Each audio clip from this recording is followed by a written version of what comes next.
আসসালামু আলাইকুম। মেয়েরা কেমন আছো সবাই? আমাদের ভিডিও ক্লাসে, রেকর্ডেড ক্লাসে তোমাদেরকে স্বাগতম।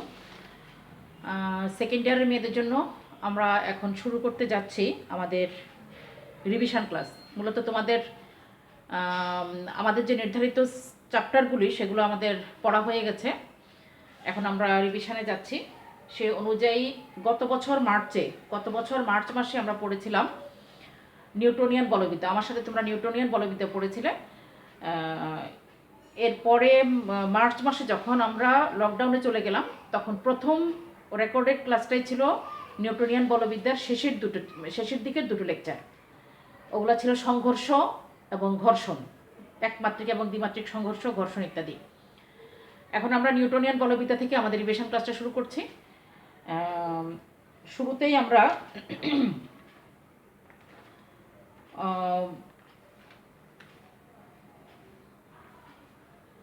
বলের সংজ্ঞা দিয়ে আমরা আমাদের পড়াটা শুরু করব।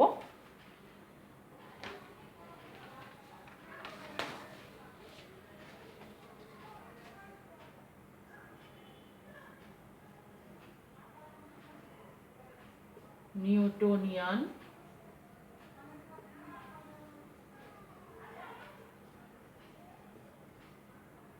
বলবিদ্যা। স্যার আইজ্যাক নিউটনকে বলা হয় বলবিদ্যার জনক, কারণ তিনি গতি সম্পর্কিত 3টা সূত্র আবিষ্কার করেন। বলের প্রথম কনসেপশনটা তিনি প্রদান করেন এবং গতি সম্পর্কিত 3টা সূত্র প্রদান করেন, যে 3টা সূত্রের উপরেই আসলে এই বলবিদ্যা প্রতিষ্ঠিত। এই জন্য নিউটনকে বলা হয় বলবিদ্যার জনক। আচ্ছা, বল হচ্ছে, প্রথমে আমরা বলের বেসিক কনসেপশনটা নিয়ে আসি। বল হচ্ছে সেই বাহ্যিক কারণ, বল হচ্ছে একটা বাহ্যিক কারণ, একটি বাহ্যিক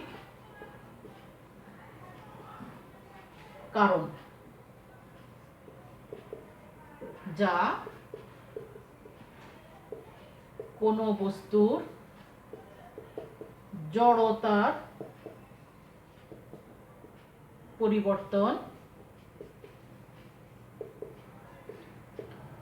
ঘটায় অথবা ঘটাইতে চায়। বলকে এভাবে ডিফাইন করা হয়েছিল যে বল হচ্ছে সেই বাহ্যিক কারণ যা কোনো বস্তুর জড়তার পরিবর্তন ঘটায় বা ঘটাতে চায়। জড়তা মানে হচ্ছে বস্তু যেরকম আছে ঠিক সেরকমটি থাকার প্রবণতা। স্থির বস্তু চিরদিন স্থির থাকতে চায়। গতিশীল বস্তু সমবেগে সরল পথে একটা বিশেষ দিকে চলমান থাকতে চায়। যখনই বস্তুর উপরে বল প্রযুক্ত হয় তখনই স্থির বস্তু গতিশীল হয় অথবা হতে চায়, আর গতিশীল বস্তুর গতির মান ও দিকের পরিবর্তন হয় অথবা হতে চায়। আচ্ছা, এরপরে নিউটনের সেই 3টা সূত্র নিয়ে আমরা একটু সংক্ষেপে আলোচনা করি। যে সূত্রগুলোকে বলা হয় গতিবিদ্যার বা বলবিদ্যার মূল ভিত্তি।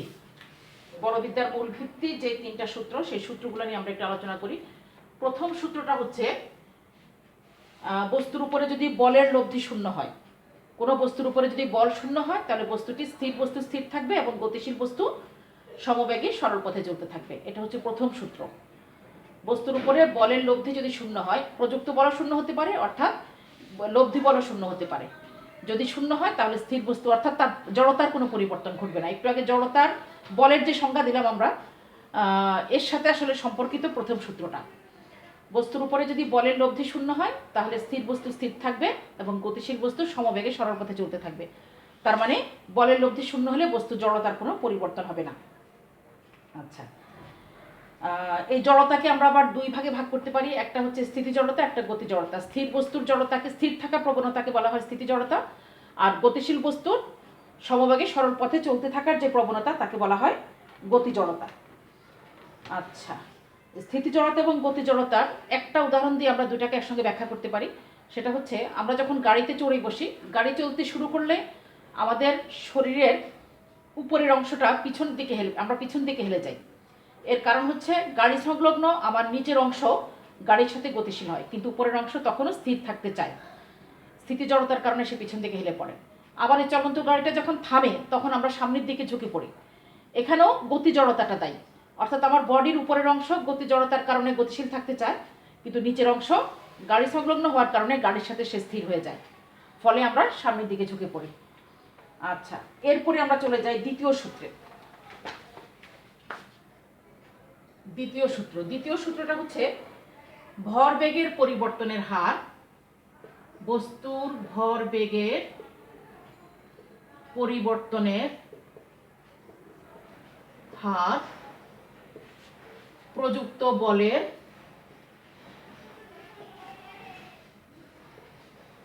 সমানুপাতিক।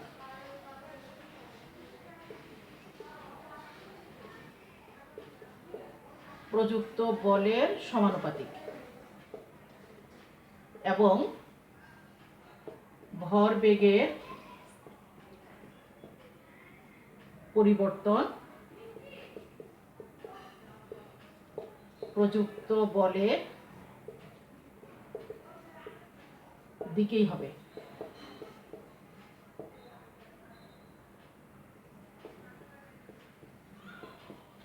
বস্তুর ভরবেগের পরিবর্তনের হার প্রযুক্ত বলের সমানুপাতিক এবং ভরবেগের পরিবর্তন সেদিকে হবে যেদিকে প্রযুক্ত বল ক্রিয়াশীল হবে। আমরা যদি এখন কথা হচ্ছে ভরবেগ সম্পর্কে আমাকে আগে জানতে হবে। ভরবেগটা হচ্ছে ভর এবং বেগের গুণফল। সিম্পলি বলতে গেলে ভরবেগকে আমরা পি দিয়ে প্রকাশ করে থাকি। পি হচ্ছে বস্তুর ভর এবং বেগের গুণফল। ভেক্টর হিসাবে লিখতে গেলে vector P equal two MV. বস্তুর ভর এবং বেগের গুণফলকে বলি আমরা ভরবেগ, এবং এই ভরবেগের একক হবে কিলোগ্রাম মিটার পার সেকেন্ড। এখান থেকে আমি দেখতে পাচ্ছি এর একক হবে কিলোগ্রাম মিটার পার সেকেন্ড। এই হচ্ছে ভরবেগের একক। মাত্রা কি হবে? মাত্রা হবে কিলোগ্রামের জন্য এম এল টি -1। আর মাত্রা সমীকরণ লিখতে চাইলে আমি যদি এটাকে থার্ড ব্র্যাকেটের মধ্যে দিই তাহলে হলো মাত্রা সমীকরণ। ভরবেগ, এখন এই ভরবেগের পরিবর্তনের হার নিউটনের সেকেন্ড ল বলছে এই ভরবেগের পরিবর্তনের হার প্রযুক্ত বলের সমানুপাতিক।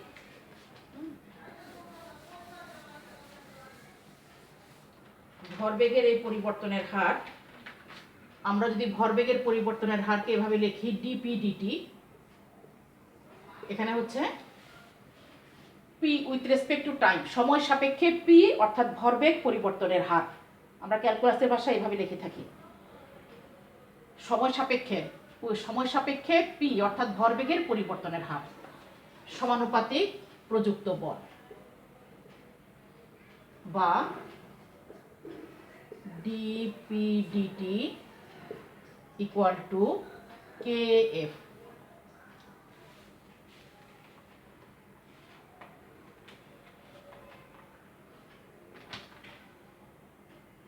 আচ্ছা, এখন আমরা এটাকে এই পি এর জন্য আমি যদি এমভি লিখি, পি এর জন্য যদি আমি এমভি লিখি বা DDT P equal two MV, আমরা একটু আগে লিখেছিলাম MV equal to K F.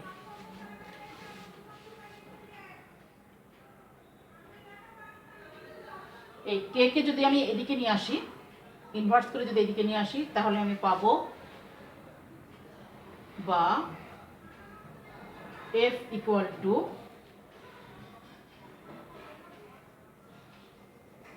DDT MV. এদিকে নিয়ে আসলে কে এর ইনভার্স আরেকটা কনস্ট্যান্ট হবে, আরেকটা ধ্রুবক হবে, সেটাকেও আমি কে দ্বারাই প্রকাশ করতে পারলাম, কোনো অসুবিধা নাই এটাকে। আচ্ছা, আগেরটাতে আমরা কে প্রাইম লিখি, তাহলে এই ধ্রুবকটা কে এর ইনভার্সকে আমি এখন কে দিয়ে লিখলাম।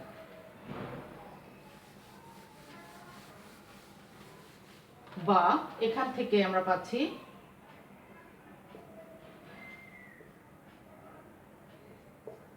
F equal to K M D V D T.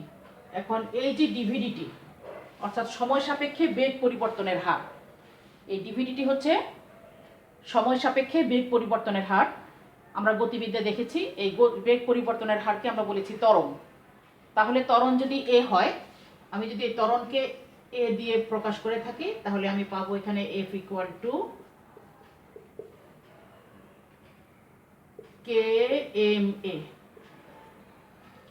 এখন আমরা একক বলের সংজ্ঞা থেকে এই কে কে রিমুভ করব। কেটাকে আমি এখান থেকে সরাবো একক বলের সংজ্ঞা থেকে। সমীকরণটা এখানে এতটুকু থাকুক। একক বলের সংজ্ঞা অর্থাৎ 1 কিলোগ্রাম ভরের উপরে m ইকুয়াল টু যদি 1 কিলোগ্রাম হয়, ত্বরণ a ইকুয়াল টু যদি 1 মিটার পার সেকেন্ড স্কয়ার হয় এবং বল F ইকুয়াল টু যদি হয় 1 নিউটন। যে পরিমাণ বল 1 নিউটন বল কোনো বস্তুর উপরে 1 নিউটন বল প্রযুক্ত হয়ে একক ভরের একটা বস্তুর উপরে 1 কিলোগ্রাম ভরের বস্তুর উপরে 1 নিউটন বল প্রযুক্ত হয়ে যদি 1 মিটার পার সেকেন্ড স্কয়ার ত্বরণ সৃষ্টি করে, তখন ওই বলটাকে আমরা বলছি একক বল। তাহলে এই মানগুলি যদি এই সমীকরণে বসাই তাহলে আমি পাবো k ইকুয়াল টু 1। কে এর এই মান এখন আমি মূল সমীকরণে বসালে পাবো F ইকুয়াল টু ma। এটাই হচ্ছে নিউটনের দ্বিতীয় সূত্র ব্যবহার করে বল পরিমাপক সমীকরণ। এই সমীকরণটা বলকে পরিমাপ করে দেয়। এখন বস্তুর উপরে যদি একাধিক বল প্রযুক্ত হয়ে থাকে তাহলে এই F হবে সকল বলগুলোর লব্ধি, অর্থাৎ আমরা পাবো তখন এখানে summation of F equal to m a। অনেকগুলি বলের ক্ষেত্রে সমীকরণটা এরকম হয়ে যাবে। আচ্ছা, এখন আমরা এই বলের একক নিয়ে এতক্ষণ ধরে যে বল সম্পর্কে পড়াশোনা করলাম, বলের সংজ্ঞা শিখলাম, এই বলের একক সম্পর্কে জানব। বলের এসআই একক হচ্ছে নিউটন।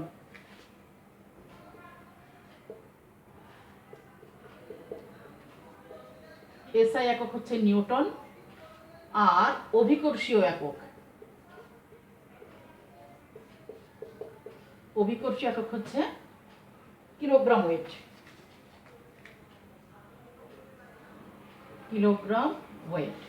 এই কিলোগ্রাম ওয়েটের সাথে নিউটনের একটা সম্পর্ক আছে, সেটা হলো 1 kilogram weight equal to 9.8 newton. এই সম্পর্কটা আমরা মুখস্থ করে ফেলবো, কারণ এটা অঙ্ক করার সময় আমাদের কাজে লাগবে।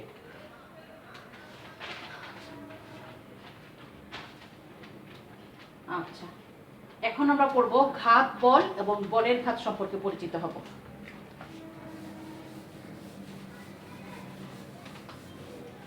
ঘাত বল ও বলের ঘাত।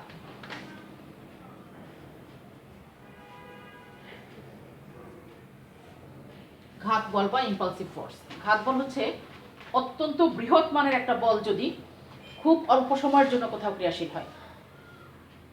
ফর এক্সাম্পল আমরা বলতে পারি, যেমন ব্যাটম্যান যখন ব্যাট দিয়ে বলকে আঘাত করে, খুব অল্প সময়ের জন্য বল এবং ব্যাটের সংস্পর্শকাল খুবই সামান্য হয়, কিন্তু অত্যন্ত বড় মানের একটা বল ব্যাট কর্তৃক বলের উপর প্রযুক্ত হয়। তারপরে যখন ট্রেনে সংঘর্ষ হয়, তারপরে যখন পারমাণবিক বোমা বিস্ফোরণ হয়, এই সকল ক্ষেত্রেও খুব অল্প সময়ের জন্য, খুবই সামান্য সময়ের জন্য বৃহৎ মানের একটা বল প্রযুক্ত হয়। এই ধরনের বলকে বলা হয় ঘাত বল। আর বলের অর্থাৎ যে বলের মান অনেক বেশি কিন্তু ক্রিয়াকাল কম, আমরা বলতে পারি যে বলের মান অনেক বেশি কিন্তু ক্রিয়াকাল অত্যন্ত অল্প, তাকে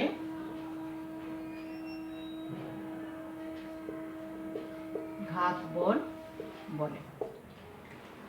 যে বলের মান অনেক বড়, অনেক বেশি, কিন্তু ক্রিয়াকাল খুব অল্প সময়ের জন্য বলটা ক্রিয়াশীল হয়, অর্থাৎ প্রযুক্ত বল এবং বস্তুর মধ্যকার সংস্পর্শকাল খুবই সামান্য হয়। এরপরে আমরা দেখব বলের ঘাত, ইম্পালস অফ ফোর্স। বলের ঘাতের ডেফিনেশনটা হচ্ছে, বলের ঘাত যেটাকে আমরা জে দিয়ে প্রকাশ করছি, এই জে হচ্ছে প্রযুক্ত বল এবং ক্রিয়াকালের গুণফল। ক্রিয়াকালটা যেহেতু খুব সামান্য, এই জন্য আমরা ডেল্টা টি দ্বারা তাকে প্রকাশ করলাম। এখন এই যে এফ, আমরা এর আগে দ্বিতীয় সূত্রে এফ দেখেছিলাম ভরবেগের পরিবর্তনের হার, অর্থাৎ M V minus M U divided by টি।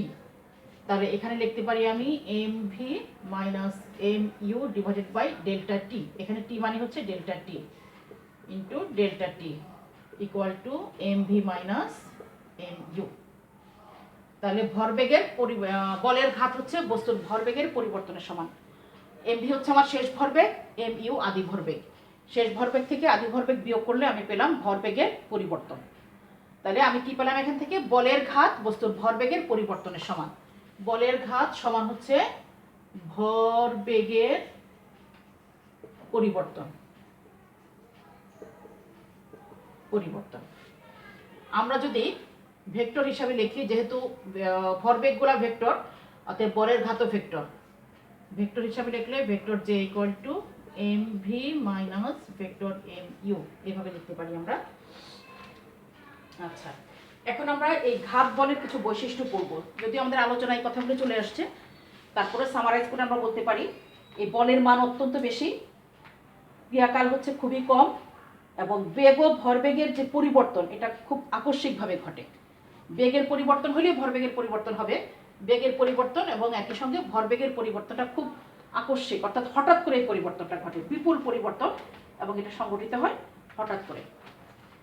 আচ্ছা, এরপরে তৃতীয় সূত্র নিউটনের, সেখানে আমরা দেখেছি যে প্রকৃতিতে বলসমূহ জোড়ায় জোড়ায় অবস্থান করে, অর্থাৎ প্রত্যেকটা ক্রিয়ামূলক বলের একটা করে প্রতিক্রিয়ামূলক বল থাকবে, এবং ক্রিয়ামূলক বল আর প্রতিক্রিয়ামূলক বল হবে সমান ও বিপরীতমুখী। সমান ও বিপরীতমুখী হবে। এই ছিল তৃতীয় সূত্র। এখন আমরা নিউটনের এই সূত্রগুলি ব্যবহার করে একটা প্রবলেম সলভ করব।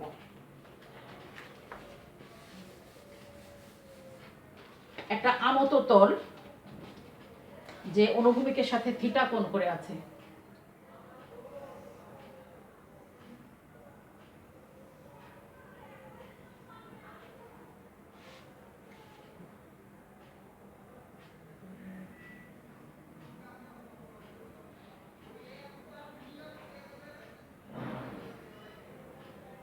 এইখানটাতে রয়েছে একটা পুলি,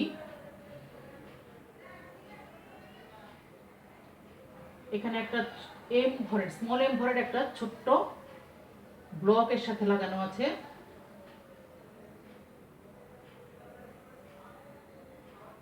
আর এখানে একটু বড় ভরের এম ভরের একটা বড় ব্লক লাগানো আছে।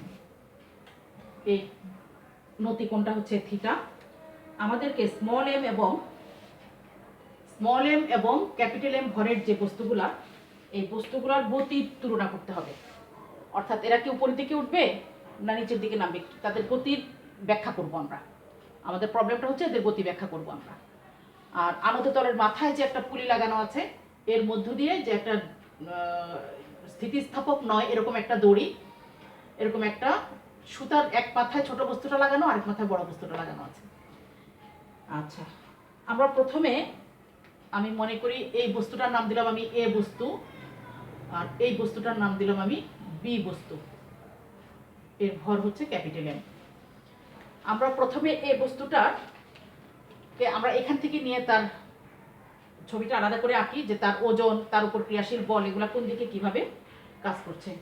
এই হচ্ছে আনত তল, এইখানটাতে বস্তুটা আছে, তার ওজন এম জি, অবশ্যই খাড়া নিচের দিকে ক্রিয়াশীল হবে, এবং এইদিকে ক্রিয়াশীল হবে প্রতিক্রিয়া বল আর, খাড়া নিচের দিকে ক্রিয়াশীল হবে। এই কোণটা যদি থিটা হয় তাহলে এই কোণটাও থিটা হবে, এটা আমরা জ্যামিতির সাহায্যে দেখাতে পারি। এদিকে হবে বলের এম জি কস থিটা উপাংশ, এবং এদিকে হবে এম জি সাইন থিটা উপাংশ। এদিকে হচ্ছে এই সুতার উপর কার্যরত টান টি, এদিকে টি কার্যরত হবে। আচ্ছা, যদি বস্তুটা ঊর্ধ্বগামী হয় তাহলে তার উপরে কার্যকর যে ত্বরণ, সেই ত্বরণও এদিকে ক্রিয়াশীল হবে। এবার আমরা দ্বিতীয় বস্তুটা, এ যেহেতু খাড়া ঝুলছে, আমরা এইভাবে দেখাচ্ছি, ক্যাপিটাল ভর ক্যাপিটাল এম, তার ভর, সুতার টান টি সোজা উপর দিকে, এবং এম জি অর্থাৎ তার ওজন খাড়া নিচের দিকে ক্রিয়াশীল। এটা ধরলাম আমি এক্স অক্ষ, এইভাবে ক্রিয়াশীল আছে। এটা হলো এ এর জন্য, এ বস্তুর জন্য, আর এই ছবিটা হলো বি বস্তুর জন্য। বি বস্তুটা যেহেতু খাড়া ঝুলছে, কাজে সুতার টান উপর দিকে ক্রিয়াশীল হবে আর তার ওজন খাড়া নিচের দিকে ক্রিয়াশীল হবে। আর এ বস্তু, এটা বি বস্তুর ক্ষেত্রে, এ বস্তুর ক্ষেত্রে যেহেতু আনত তলের উপর আছে, কাজে তলের উপর যে প্রতিক্রিয়া, অভিলম্ব প্রতিক্রিয়াটা আর আমি যেভাবে দেখিয়েছি সেভাবে, এবং এই কোণটা থিটা হলে এখানে এই কোণটা থিটা হবে, এটা আমরা জ্যামিতির সাহায্যে দেখাতে পারি। অতএব এই বরাবর হবে ওজন এমজি এর এমজি কস থিটা উপাংশ, এবং এর সাথে লম্ব বরাবর এদিকে হবে এমজি সাইন থিটা উপাংশ, আর সুতার টান টি এদিকে। এখন উভয় ক্ষেত্রে টান সমান, এখানে টান যদি টি হয় এখানেও টান সমান, তার কারণ আমরা যে পুলিটার কথা বলছিলাম এটা হচ্ছে একটা মসৃণ পুলি, আর একই সুতা দ্বারা সে বাঁধা আছে। একই সুতার দুই প্রান্তে দুটা ভিন্ন বস্তু, কিন্তু সুতাটা একই পদার্থের এবং একই। আর যেহেতু সে মসৃণভাবে উঠানামা করতে পারে, যে কোনো দিকে সে মসৃণভাবে যাওয়া আসা করতে পারে, কোনো রকম বাধা ছাড়াই সে চলাচল করতে পারে, কাজে উভয় ক্ষেত্রে টান সমান হবে, একই সঙ্গে উভয় ক্ষেত্রে ত্বরণও সমান হবে। বস্তুটা যদি নিচের দিকে গতিশীল হতে চায় এটা, তাহলে এইদিকে তার ত্বরণটা নিচের দিকে গতিশীল হবে। উভয় ক্ষেত্রে টান সমান হবে এবং উভয় ক্ষেত্রে ত্বরণ সমান হবে। আমরা উভয় ক্ষেত্রে প্রযুক্ত টানকে টি দ্বারা, ক্যাপিটাল টি দ্বারা, এবং ত্বরণকে, সৃষ্ট ত্বরণকে এ দ্বারা প্রকাশ করছি। এখন বি বস্তুটার ক্ষেত্রে, বি এর ক্ষেত্রে, বি এর জন্য এখানে টান উপরের দিকে ক্রিয়াশীল আর এমজি নিচের দিকে ক্রিয়াশীল। যদি বস্তুটা নিজের দিকে গতিশীল হতে চায় তাহলে অবশ্যই এমজি টি এর থেকে বড় হওয়া লাগবে। তাহলে বস্তুর উপরে যে লব্ধি বল সেটা হবে এমজি মাইনাস টি ইকুয়াল টু হবে এম এ। বস্তুটা যদি নিচের দিকে গতিশীল হতে চায় তাহলে অবশ্যই এমজি কে বেশি হওয়া লাগবে টি এর থেকে। তাহলে লব্ধি বলটা হবে এমজি মাইনাস টি, এবং সেটা হবে বস্তুর ভর এবং ত্বরণের গুণফলের সমান। আচ্ছা, এখান থেকে যদি আমি টি কে বের করে নেই, T equal to MG minus M A. আচ্ছা, এরপরে এর জন্য আমি পাবো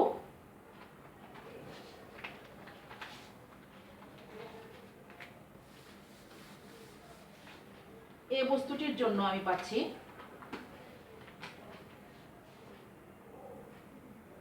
এই যে এখানে টি হচ্ছে উপরের দিকে আর এমজি সাইন থিটা নিচের দিকে, তাহলে এর উপরে লব্ধি বল হবে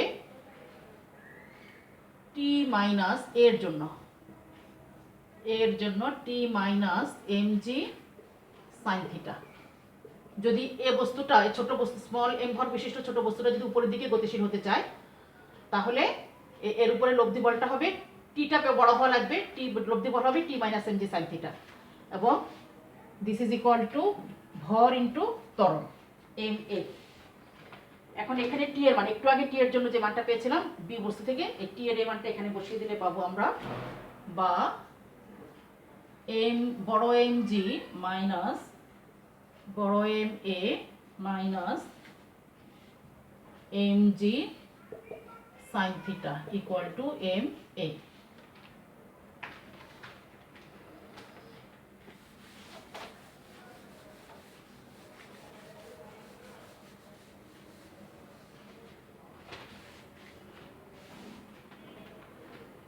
এখন আমরা এ যুক্ত পদগুলোকে একসঙ্গে নিয়ে যাই, এই এ যুক্ত পদ দুটাকে এক জায়গায় নিয়ে যাই, তাহলে পাবো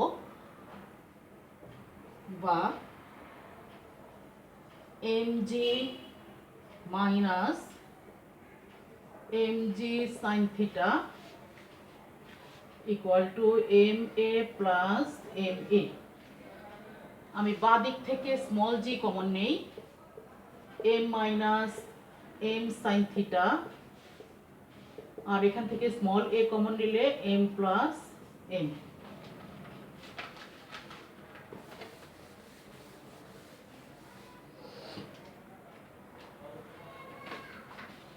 এখন যদি আমি এ কে আলাদা করি, A equal to G M minus small M sine theta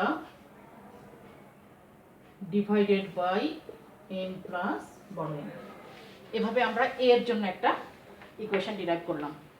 ইকুয়েশনটি বলে দিচ্ছে যদি এম গ্রেটার দেন, এই বড় এম গ্রেটার দেন যদি capital M greater than M sine theta, যদি এরকম হয় তাহলে এ হবে পজিটিভ। ক্যাপিটাল এম যদি এম সাইন থিটা থেকে বেশি হয় তাহলে এখানে একটা পজিটিভ নাম্বার পাবো, ফলে এ হবে পজিটিভ। এই স্মল এ অর্থাৎ ত্বরণ তখন পজিটিভ হবে। পজিটিভ হওয়ার অর্থ হচ্ছে আমরা যেভাবে ছবিটা দেখিয়েছিলাম, অর্থাৎ এ বস্তুর ক্ষেত্রে এ বস্তু তখন উপরের দিকে উঠতে থাকবে এবং বি বস্তু নিচের দিকে যেতে থাকবে। ছোট বস্তুটা তখন উপরের দিকে উঠতে থাকবে এভাবে, আনত তল বরাবর সে উপরের দিকে যেতে থাকবে এ ত্বরণ নিয়ে, আর বড় বস্তুটা তখন নিচের দিকে নামতে থাকবে এ ত্বরণ নিয়ে। এটা এদিকে যাবে আর নিচের দিকে নামতে থাকবে বড় বস্তুটা, আর ছোট বস্তুটা উপরের দিকে উঠতে থাকবে। আমরা ডিরেকশনগুলো ওই দিকেই পজিটিভ ধরেছিলাম। ছোট বস্তুর জন্য উপরের দিকে এ, আর বড় বস্তুর জন্য নিচের দিকে এ কে আমরা পজিটিভ ধরেছিলাম। এখন পজিটিভ হবে তখন, অর্থাৎ আমরা যেটা ধরেছিলাম সেটা তখনই পাবো যদি M greater than small M sine theta হয়। আর যদি লেস দেন হয় তখন কি হবে?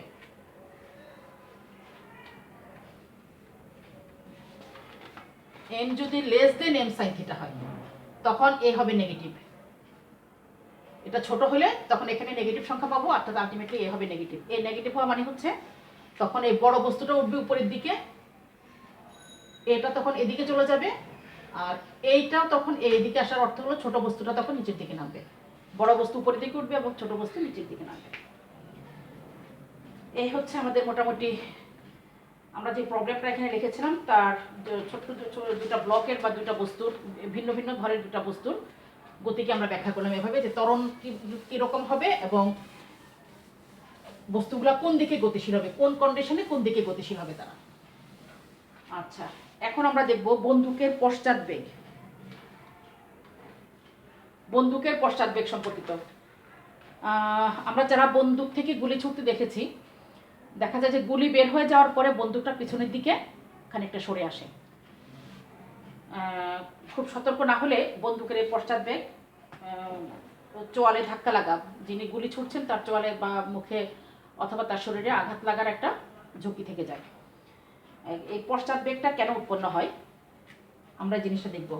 কোনো একটা বন্দুক যার ভর বন্দুকের পশ্চাৎবেগ,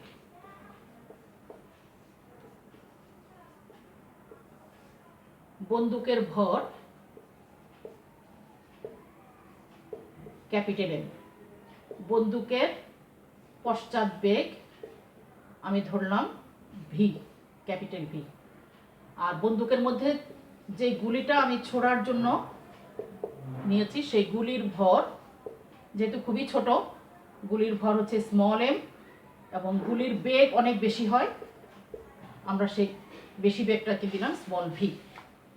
এখন বন্দুকের ভিতর গুলিটা থাকা অবস্থায় যখন আমি গুলি ছুড়ি নাই তখন দুটাই স্থির, বন্দুকও স্থির গুলিও স্থির, ফলে গুলির ভরবেগও শূন্য, বন্দুকের ভরবেগও শূন্য। দুটা শূন্য যোগ করলে মোট ভরবেগ শূন্যই হবে। অর্থাৎ গুলি ছোড়ার আগে মোট ভরবেগ,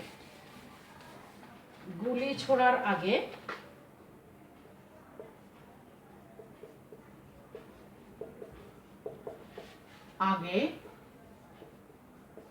মোট ভরবেগ সমান হচ্ছে শূন্য, আর গুলি ছোড়ার পরে ভরবেগ, পরে বন্দুকের ভরবেগ,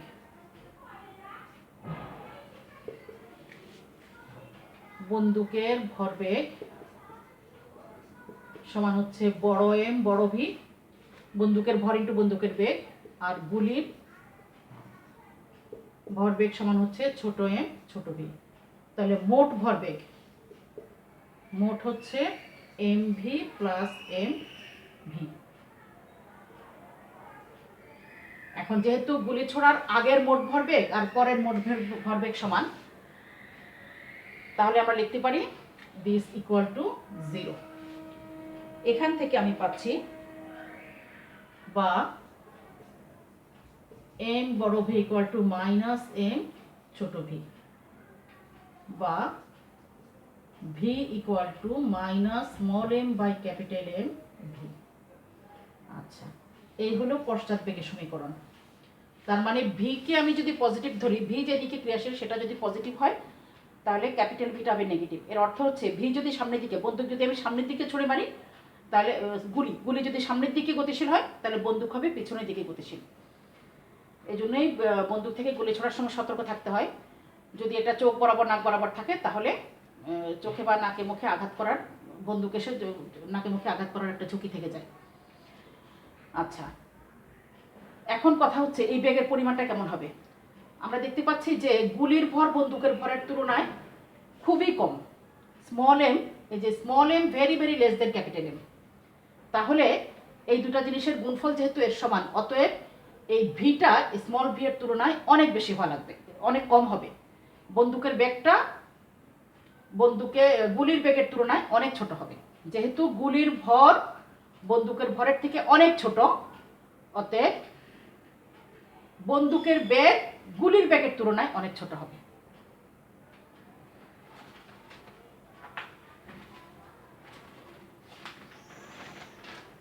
আচ্ছা, এরপরে আমরা আজকে আমাদের শেষ টপিকটা হচ্ছে রকেটের গতি। মহাশূন্যে যখন রকেট প্রেরণ করা হয়, যেই ত্বরণ নিয়ে রকেট ঊর্ধ্বগতি প্রাপ্ত হয়, আমরা সেই ত্বরণের জন্য একটা সমীকরণ ডিরাইভ করবো আজকে। খুব সিম্পলি একটা ছবি।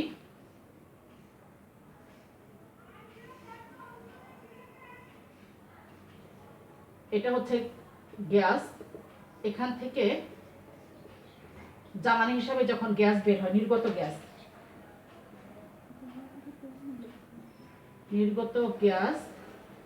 এর বেগ, গ্যাস ভি বেগ এখান থেকে নির্গত হচ্ছে। নির্গত গ্যাসের বেগ হচ্ছে ভি বেগে গ্যাস নিচের দিকে নির্গত হচ্ছে। ফলে এখানে রকেটের উপর একটা ধাক্কা প্রযুক্ত হয়, বিপরীতমুখী একটা ধাক্কা প্রযুক্ত হয়। এই ধাক্কার ফলে রকেট উপরের দিকে গতিশীল হতে থাকে। আমি ধরে নিচ্ছি এখানে রকেটের বেগ হচ্ছে ভি। আচ্ছা, জ্বালানি নির্গমনের কারণে রকেট বিপরীত দিকে যে ধাক্কাটা অনুভব করে, এই ধাক্কায় রকেটকে সামনের দিকে পরিচালিত করে। এর ফলে রকেট থেকে যে জ্বালানিটা নির্গত হচ্ছে, যে গ্যাস, এই গ্যাসের ভরবেগের, নির্গত গ্যাসের ভরবেগের পরিবর্তন হয়। আমি মনে করি ডেল্টা টি সেকেন্ডে, ডেল্টা টি সময়ে ডেল্টা এম ভরের গ্যাসের বা জ্বালানির ভরবেগের পরিবর্তন,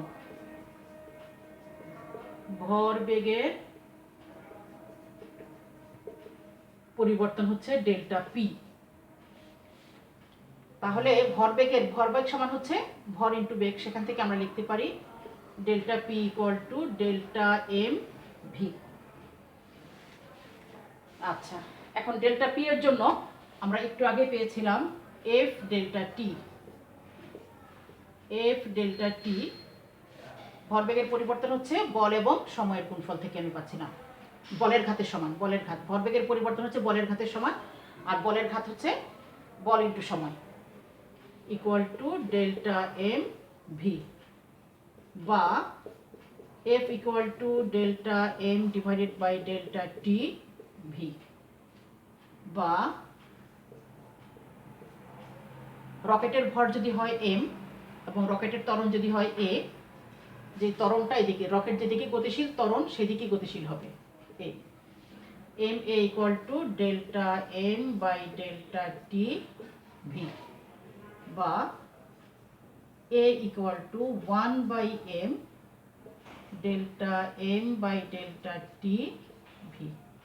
এটাই হচ্ছে রকেটের ত্বরণের সমীকরণ। আমি দেখতে পাচ্ছি এখানে এই ডেল্টা এম বাই ডেল্টা টি, অর্থাৎ গ্যাস নির্গমনের হার। 1 সেকেন্ডে কি পরিমাণ গ্যাস নির্গত হচ্ছে। গ্যাস নির্গমনের হার যত বেশি হবে ত্বরণ তত বেশি হবে। এম যত কম হবে, হালকা হবে, ত্বরণ তত, অর্থাৎ রকেট যত হালকা হবে, রকেটের বডি যত হালকা হবে, তার মাস যত কম হবে, তত ত্বরণ বেশি হবে। আবার নির্গত গ্যাসের যে আপেক্ষিক বেগ, সেটা যত বেশি হবে, ত্বরণ তত বেশি হবে। আমাদের নিউটনিয়ান গতিবিদ্যার প্রথম লেকচার এখানেই শেষ হচ্ছে। এর পরবর্তী ক্লাসগুলোতে আমরা পরের টপিকগুলো নিয়ে আলোচনা করবো ইনশাল্লাহ। সে পর্যন্ত সবাই ভালো থাকবে। আল্লাহ হাফেজ সবাইকে।